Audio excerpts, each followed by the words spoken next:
eksport qilish uchun shart emasda, o'zida qanaqadir fabrika bo'lishi yoki sex bo'lishi shart emas, 200 ta, 300 ta odam bo'lishi shart emas.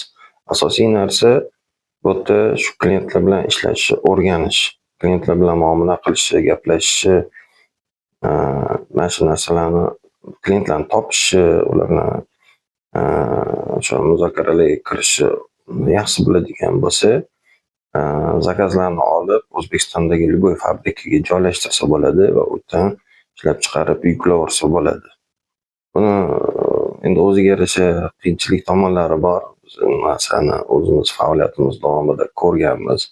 Fabrikaga berasiz, fabrika ishingizni cho'zib beradi yoki brak qilib beradi yoki chiqib muomala qilib beradigan joylari bor. Biz shularni ham ko'rsatib, o'rgatib va brak qilmaydigan korxonalar bor. Misol uchun Minmax Andijondagi boshqa korxonalar bor. Bekobodda Xonqo'zi degan korxona bor. Shularni biz o'zimiz tajribamizdan kelib chiqib, ishonchli bo'lgan korxonalarni biz shu tavsiya qilamiz, telefonlarini beramiz. Shular bilan studentlarimiz gaplashishadi, muloqotda bo'lishadi, ularni eksportlarini oshirib berishadi. Bundan tashqari juda ko'p korxonalar hozir telefon qilishyapti bizga. Shunaqa mutaxassislarni beringlar, yetkazib beringlar.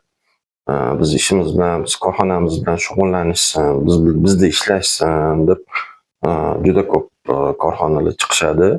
Shunga biz o'zimizni mana shu a'lochilarimizni taklif qilishimiz mumkin, xudo xolasa kurs davomida.